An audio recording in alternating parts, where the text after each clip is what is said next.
Have you ever felt like no matter how hard you try, you're running in circles?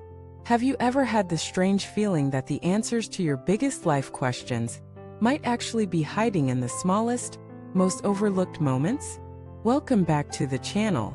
I'm truly excited you're here, because today we're going to walk through 3 seemingly ordinary stories, each one short, simple, almost childlike. And yet, within them lie truths so deep, so transformative, that they may just change the way you see everything. These aren't parables from ancient texts or teachings from lofty scholars.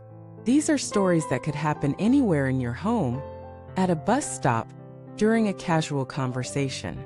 And that's exactly why they hit so hard. Because the deepest wisdom doesn't always come wrapped in complexity. Sometimes it arrives disguised as simplicity. Let us begin with the first story. A fox once found a chicken coop. It was packed with plump, juicy birds, but the hole in the coop was too small.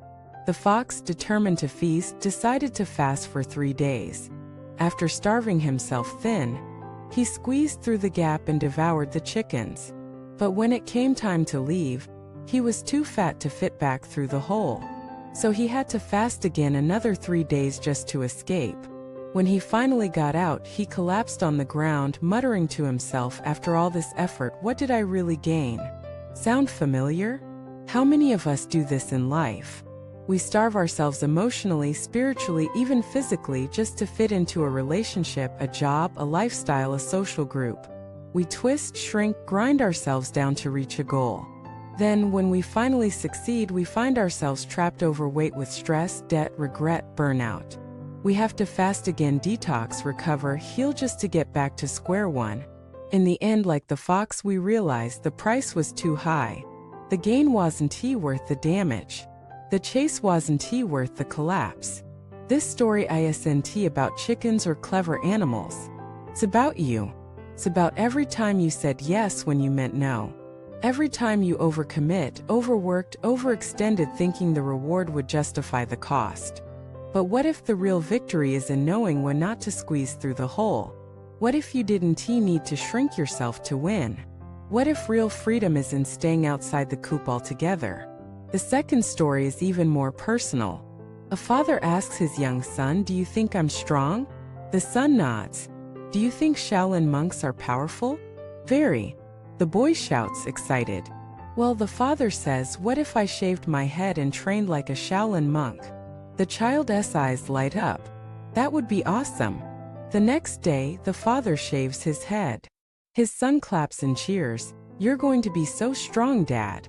But the truth is, this wasn't about martial arts. The father was about to begin chemotherapy. Instead of burdening his child with fear, he turned the moment into play. Instead of letting illness become a shadow, he turned it into a game. And his son, in his innocence, gave him the courage to face what lay ahead. This story teaches us a kind of strength that is rarely talked about.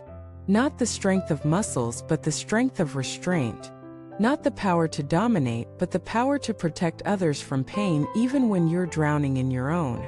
It's a reminder that the most powerful acts are sometimes silent ones. That being strong doesn't mean being loud. It can mean shielding others, holding space, turning suffering into something sacred. Have you ever done that? Protected someone from the weight of your truth, not out of deceit, but out of love? Then you know what real power feels like. And now the third story. A man once received a beautiful clay teapot, a work of art. Every night, he placed it carefully by his bedside. One night he rolled over in bed and heard a crack. He looked around but couldn't find the lid. Assuming it had broken, he angrily picked up the pot and hurled it out the window. The next morning, he stepped out of bed to find the lid perfectly intact, resting gently in his slipper.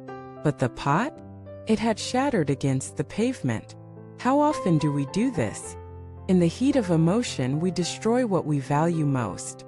In the fog of misunderstanding, we break relationships that could have been saved. We slam doors, send harsh messages, speak final words, all because we assumed the worst too quickly. Only later do we realize the lid wasn't broken. We just didn't look hard enough. The problem wasn't real. the rage was. And by then, we've already thrown away something irreplaceable. This story is a call to pause, to resist the urge to react immediately, to step back before you say what can't be unsaid, undo what can't be repaired. Because in life, so many things are still intact, you just have to look again. So let us step back now and reflect. 3 stories, 3 moments, 3 mirrors. In the fox, we see our ambition noble but misguided. In the father, we see our strength quiet, sacrificial. In the pot, we see our impatience fast, final, and often wrong.